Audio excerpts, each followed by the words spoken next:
سورہ آل عمران رکوع نمبر 9 ختم ہے، 10واں رکوع شروع ہے اور آیت نمبر ہے 187 187، چوتھا پارہ ہے۔ اعوذ باللہ من الشیطان الرجیم، بسم اللہ الرحمن الرحیم۔ وَإِذْ أَخَذَ اللَّهُ مِيثَاقَ الَّذِينَ أُوتُوا الْكِتَابَ لَتُبَيِّنُنَّهُ لِلنَّاسِ وَلَا تَكْتُمُونَهُ فَنَبَذُوهُ وَرَاءَ ظُهُورِهِمْ وَاشْتَرَوْا بِهِ ثَمَنًا قَلِيلًا فَبِئْسَ مَا يَشْتَرُونَ۔ لا تحسبن الذين يفرحون بما أتوا ويحبون أن يحمدوا بما لم يفعلوا فلا تحسبنهم بمفازة من العذاب ولهم عذاب أليم۔ وَلِلَّهِ مُلْكُ السَّمَاوَاتِ وَالْأَرْضِ وَاللَّهُ عَلَى كُلِّ شَيْءٍ قَدِيرٌ۔ صدق اللہ العظیم۔ وَإِذْ أَخَذَ اللَّهُ مِيثَاقَ الَّذِينَ أُوتُوا الْكِتَابَ، جب اللہ نے عہد لیا، پکا عہد ان لوگوں سے جن کو کتاب دی گئی، لَتُبَيِّنُنَّهُ لِلنَّاسِ، کہ وہ لوگوں کو بیان کریں گے، لوگوں کو واضح کر کے، وَلَا تَكْتُمُونَهُ، اور نہ چھپائیں گے لوگوں سے کچھ بھی، یعنی تم لوگوں کو واضح بیان کرو لوگوں سے، یہ اللہ نے ان سے عہد لیا تھا، اور وَلَا تَكْتُمُونَهُ، اور نہیں چھپاؤ گے کچھ بھی، فَنَبَذُوهُ وَرَاءَ ظُهُورِهِمْ، پر پھر پھینک دیا انہوں نے اس وعدے کو اپنی پیٹھ کے پیچھے، وَاشْتَرَوْا بِهِ ثَمَنًا قَلِيلًا، اور خریدا اس کے بدلے تھوڑا سا مول، فَبِئْسَ مَا يَشْتَرُونَ،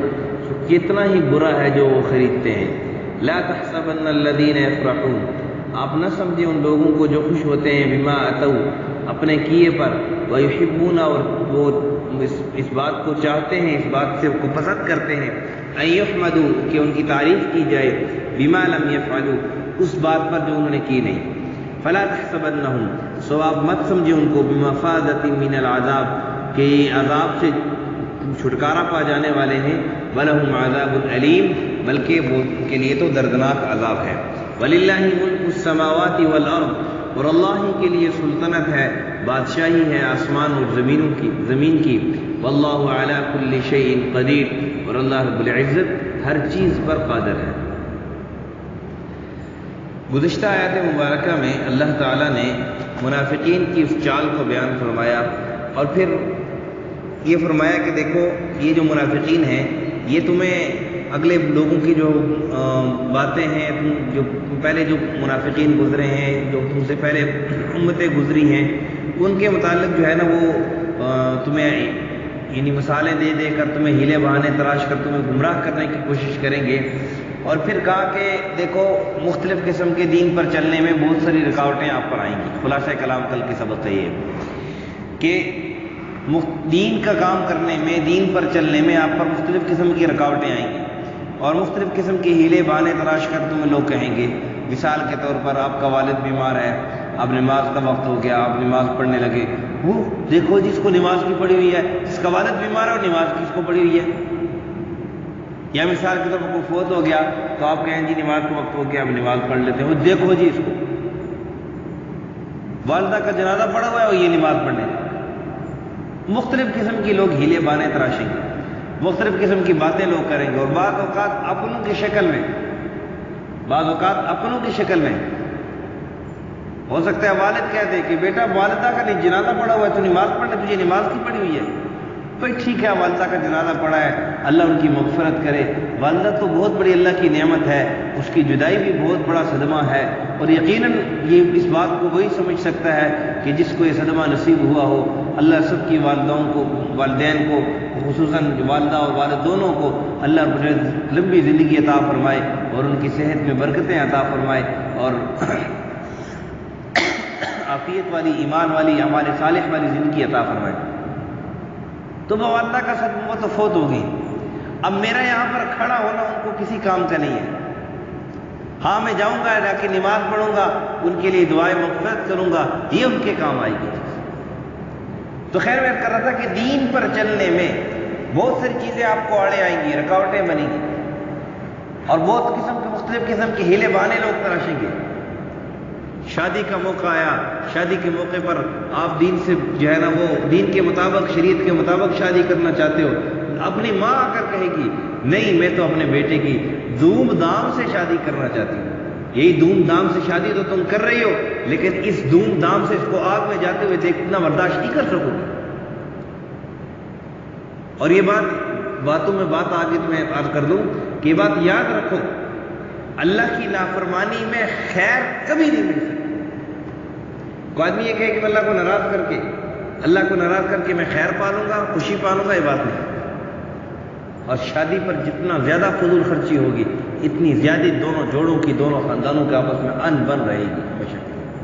اور جتنی شریعت کے مطابق سنت کے قریب شادی کرو گے، سنت کے مطابق شادی کرو گے، اتنی دونوں خاندانوں کے آپس میں بن کر رہے گی، کبھی جھگڑا انشاءاللہ نہیں۔ خیر بہرحال مختلف قسم کے میں نے عرض کیا کہ لوگ بہانے کریں گے کہ یہی تو موقع ہے، یہی تو موقع ہے خرچ کرنے کا، یہی تو موقع ہے خوشی منانے کا، روز روز تھوڑی خوشیاں مناتے ہیں ہم، چلو آج کر لیتے ہیں پھر کبھی نہیں کریں گے۔ مختلف قسم کے ہیلے بانے لوگ تراشیں گے تمہیں، مختلف قسم کی باتیں سننے کو تمہیں ملیں گی۔ اور پھر بعض اوقات جیسے کہ وَلَا تَسْمَعُنَّ مِنَ الَّذِينَ أُوتُوا الْكِتَابَ مِنْ قَبْلِكُمْ وَمِنَ الَّذِينَ أَشْرَكُوا أَذًى كَثِيرًا، دل دکھانے والی باتیں کہ آپ نماز پڑھ کے جا رہے ہوگے، لوگ کہیں گے اس کو نمازوں کی پڑی رہتی ہے، آپ اللہ کا حکم پورا کر رہے ہو، آپ کو آگے سے الٹا لوگ برا بلا کہیں گے۔ آپ لوگوں کو نماز کی طرف بلاؤ گے کہ بھئی آؤ نماز پڑھو، اس میں تمہاری کامیابی ہے، آگے سے لوگ برا بلا کہیں گے تو کہا کہ بھائی تصبروا وتتقوا، صبر کرنا ہے۔ کیا کرنا ہے؟ صبر کرنا ہے اور تقوی اختیار کرنا ہے، یہ ہمت کے کاموں میں سے۔ پھر آج کے سبق میں اللہ تعالیٰ فرماتے ہیں کہ بنی اسرائیل کے لوگوں سے، یعنی جن کو کتاب دی گئی تھی بنی اسرائیل یہودیوں سے، اور اللہ تعالیٰ نے عہد دیا تھا کہ تم یہ جو اللہ کے کتاب کے اندر جو چیزیں واضح بیان کی گئی ہیں تم ان کو چھپاؤ گے بھی نہیں، اور لوگوں کو واضح بیان کرو گے کہ اللہ کے یہ جو کتاب ہے اس کے اندر یہ حکم موجود ہے۔ لَتُبَيِّنُنَّهُ لِلنَّاسِ وَلَا تَكْتُمُونَهُ، کہ صاف صاف لوگوں کے سامنے بیان کریں گے اور کوئی بات نہیں چھپائیں گے، نہ ہیر پھیر سے کام لیں گے، اور ان کے معنی بھی نہیں بدلیں گے۔ مگر کیا کیا؟ فَنَبَذُوهُ وَرَاءَ ظُهُورِهِمْ، انہوں نے ذرا برابر بھی اس کی پرواہ نہ کی، وَاشْتَرَوْا بِهِ ثَمَنًا قَلِيلًا، اور دنیا کے تھوڑے سے نفع کی خاطر سب عہد و پیمان توڑ کر احکام شریعت بدل ڈالے، اور اللہ تعالیٰ کے جو آیات ہیں ان میں لفظی معنی تحریفات کی، جس چیز کا ظاہری معنی کرنا سب سے زیادہ ضروری تھا اس میں سب سے زیادہ انہوں نے تحریف کی، کہ نبی اکرم صلی اللہ علیہ وسلم کا تذکرہ اس کتاب کے اندر موجود تھا، ان کی نبوت کا تذکرہ اس کتاب کے اندر موجود تھا، ان کی نبوت کی نشانیاں اس کتاب کے اندر موجود تھیں، اور اس بات کا حکم اس کتاب کے اندر موجود تھا کہ نبی آخر زمان صلی اللہ علیہ وسلم تشریف لائیں گے، تم نے ان پر ایمان لانا ہے۔ انہوں نے اس بات کو چھپایا، انہوں نے اس بات کو سب سے زیادہ چھپایا، اور جس قدر مال خرچ کرنے میں بخل کرتے تھے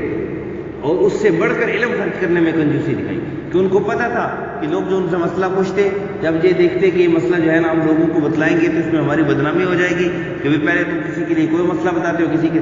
مالدار کے لیے اور مسئلہ ہوتا تھا، اگر مالدار سے کوئی خطا ہو جاتی تو اس کو کہتے بس ٹھیک ہے آپ تھوڑے بہت پیسے دے دو، آپ کے لیے آسانی کر دیں گے۔ یعنی ایسے وہ فیصلے سناتے تھے کہ جیسے شریعت یہ اپنے ہاتھوں سے بنا رہے، شریعت بنانا ان کے ہاتھوں کا کھیل ہے، اور اگر کوئی غریب آ جاتا اس سے کوئی خطا ہو جاتی تیرا تو منہ کالا کیا جائے گا، کیوں؟ اس غریب بیچارے نے پیسے دیے، مالدار کیونکہ پیسے دیتا تھا اس لیے نہیں جی بس ٹھیک ہے، اتنی بھی سخت حکم نہیں ہے، بس ٹھیک ہے اس کو تھوڑا سا ڈرا دو کہ آئندہ نہ کرے، بس ٹھیک ہے، کیوں کہ نذرانے شرزانے ملے تھے۔ اللہ تعالیٰ واشتروا بہ ثمنا قلیلا، تھوڑی سی قیمت، تھوڑی سی پیسوں کی خاطر، دنیاوی منفعت کی خاطر، دنیاوی لالچ کی خاطر انہوں نے جو ہے نا وہ مال و متاع کی خاطر یہ مسئلے بدل دیے، اللہ کا احکامات بدل ڈالے۔ اللہ تعالیٰ نے فرمایا فبئس ما یشترون، کیا برا ہے جو وہ خریدتے ہیں، کہ جو مال جو تھوڑے سے پیسے وہ لے رہے ہیں، رشوت جو تھوڑی سی لے رہے ہیں، الراشی والمرتشی کلاہما فی النار، دینے والا بھی جہنمی ہے اور لینے والا بھی جہنمی ہے، دینے والا بھی جہنمی ہے اور لینے والا بھی جہنمی ہے۔ تو اللہ تعالیٰ نے فرمایا کہ اب اللہ نے ان سے عہد لیا تھا، وعدہ لیا تھا کہ تم اللہ کے علاوہ، یعنی جو اللہ نے احکامات بیان، ان کے علاوہ تم کوئی اور اپنی طرف سے حکم نہیں کرو گے، بلکہ جو اللہ کا حکم بیان کیا ہے کتاب کے اندر وہ واضح کھول کھول کر بیان کرو گے، اور پھر کوئی چیز لوگوں سے چھپاؤ گے بھی نہیں۔ نبی اکرم صلی اللہ علیہ وسلم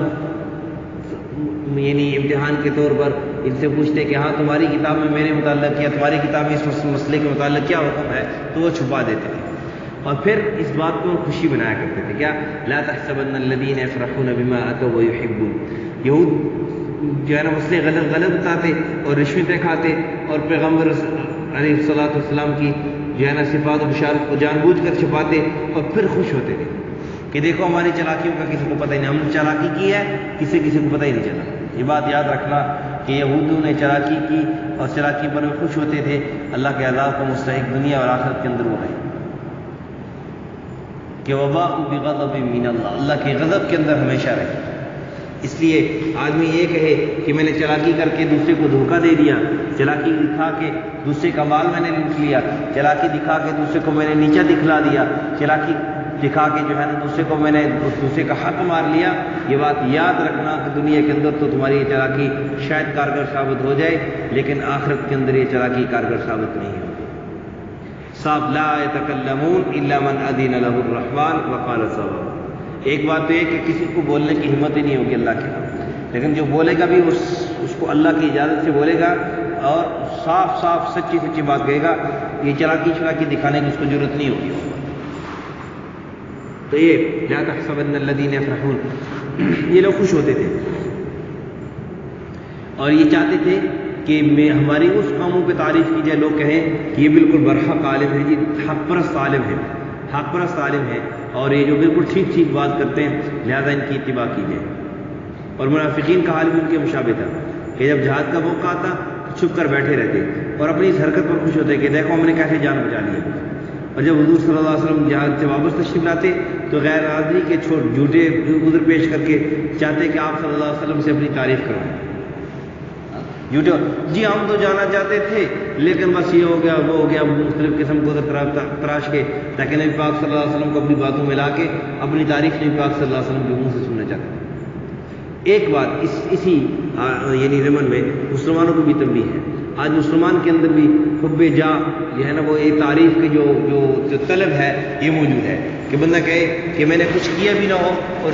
پھر بھی لوگ میری تعریف ہی کریں، میں جو کچھ مرضی کروں غلط کروں اس کی بھی لوگ تعریف کریں، اس کو بھی لوگ اچھا کر کے بیان کریں، میں ٹھیک کروں تو اس کو بھی لوگ اور اچھا بیان کر کے بڑھا چڑھا کر لوگ اس کو بیان کریں۔ یہ بہت بری صفت ہے اور یہ صفت یہودیوں اور منافقین کی تھی، مسلمان کی ایمان والے کی یہ صفت نہیں ہو سکتی کہ وہ ایسی بات پر اپنی تعریف چاہے جو اس کے اندر کوالٹی موجود ہی نہیں ہے، جو صفت اس کے اندر موجود ہی نہیں ہے اس پر اپنی تعریف چاہے۔ تو اس لیے اللہ تعالیٰ نے کہا کہ آپ ان کو یہ سمجھے کہ یہ خوش ہوتے ہیں اپنے کیے پر اور وہ چاہتے ہیں کہ ان کی اس کام پر تعریف کی جائے جو انہوں نے کیا ہی نہیں ہے، کہ یہ حق پرست ہے ہی نہیں ہے، دین کو انہوں نے بیان ہی نہیں کیا، اور یہ چاہتے ہیں کہ لوگ ہماری تعریف کریں کہ دیکھو جی بالکل ٹھیک ٹھاک بات کر رہا ہے، واضح ٹکا کے بات کر رہا ہے۔ بمفازۃ فلا تحسبنهم مفازۃ من العذاب، یہ بات یاد رکھو کہ یہ جو چالاکیاں ہیں ان کو اللہ کے عذاب سے نہیں چھٹکارا نہیں دلا سکتی، یہ چالاکیاں اللہ کی دنیا کے اندر تو آدمی چالاکی دکھا کر جان چھڑا سکتا ہے، دنیا کے اندر تو چالاکی دکھا کر جان چھڑا سکتا ہے، لیکن آخرت کے اندر یہ نہیں چلے گا، آخرت کے اندر یہ نہیں چلے گا، آخرت کے اندر کوئی کسی کی چالاکی نہیں چلے گی، اللہ کے عذاب سے یہ چالاکیاں ہمیں چھٹکارا نہیں دلا سکیں گی۔ اور وَلَهُمْ عَذَابٌ أَلِيمٌ، اور چالاکیاں دکھا کر دوسروں کا حق مارتے ہیں، دوسروں کو جو ہے نا وہ بیوقوف بنانے کی کوشش کرتے ہیں، ان کے لیے دردناک عذاب ہے۔ وَلِلَّهِ مُلْكُ السَّمَاوَاتِ وَالْأَرْضِ، اللہ فرماتے ہیں تم چالاکیاں دیکھ کر اللہ کے عذاب سے کیسے جو ہے نا وہ چھوٹ سکتے ہو؟ اللہ کا حالانکہ اللہ کی سلطنت اصل زمین و آسمان کے اندر، آسمانوں کے اندر ہر جگہ اللہ کی بادشاہت موجود ہے، ہر جگہ اللہ کی بادشاہت موجود ہے، تم لوگوں کو چالاکیاں دکھا کر بیوقوف بنانے کی کوشش کرتے ہو، لوگوں کا حق مارنے کی کوشش کرتے ہو. یہ بات یاد رکھو کہ اللہ کی سلطنت ہر جگہ موجود ہے، بادشاہت ہر جگہ موجود ہے، اور ان اللہ علی کل شیء قدیر، ہر چیز پر اللہ قادر ہے. ہر چیز، تم جو کچھ بھی کر رہے ہو سب سے اللہ باخبر ہے، سب سے اللہ باخبر ہے. یہ تھا ان آیت کا خلاصہ. اللہ سمجھ عمل کی توفیق عطا فرمائے. وَإِذَا أَخَذَ اللَّهُ مِيثَاقَ الَّذِينَ أُوتُوا الْكِتَابَ، جب اللہ نے عہد لیا کتاب والوں سے، لَتُبَيِّنُنَّهُ لِلنَّاسِ، کہ بیان کرو گے تم لوگوں سے، وَلَا تَكْتُمُونَهُ، ورنہ چھپاؤ گے. فَنَبَذُوهُ، پھر پھینک دیا، وَرَاءَ ظُهُورِهِمْ، انہوں نے اس وعدے کو پیٹھ پیچھے، وَاشْتَرَوْا، اور خریدا، بِهِ ثَمَنًا قَلِيلًا، اس کے بدلے تھوڑا سا مول. فَبِئْسَ مَا يَشْتَرُونَ، سب کیا برا ہے جو وہ خریدتے ہیں. لَا تَحْسَبَنَّ الَّذِينَ يَفْرَحُونَ، آپ نہ سمجھیں ان لوگوں کو جو خوش ہوئے، بما، تو اپنے کیے پر، وَيُحِبُّونَ، اور تعریف چاہتے ہیں، يُحْمَدُوا، کہ ان کی تعریف کی جائے، بما لم يفعلوا، بغیر کسی عمل کیے، اس بات پر ان کی تعریف کی جائے جو انہوں نے کیا ہی نہیں، ویسے ہی اپنی تعریفیں چاہتے ہیں. فَلَا تَحْسَبَنَّهُمْ بِمَفَازَةٍ مِّنَ الْعَذَابِ، تو مت سمجھے ان کو کہ وہ چھوٹ گئے عذاب سے، ان عذاب سے چھوٹنے والے لوگوں میں سے ان کو مت سمجھے. وَلَهُمْ عَذَابٌ أَلِيمٌ، کے لیے دردناک عذاب ہے. وَلِلَّهِ مُلْكُ السَّمَاوَاتِ وَالْأَرْضِ، اور اللہ ہی کے لیے سلطنت ہے آسمان و زمین کی، واللہ، آسمانوں اور زمین کی. واللہ علی کل شیء قدیر، اللہ تعالیٰ ہر چیز پر قادر ہے. الحمدللہ رب العالمین والعاقبۃ للمتقین،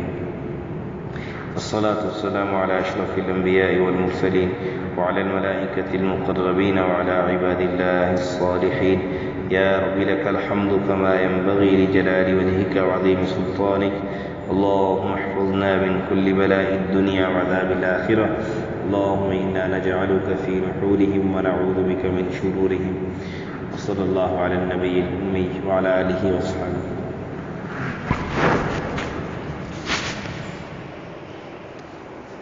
جزاك الله.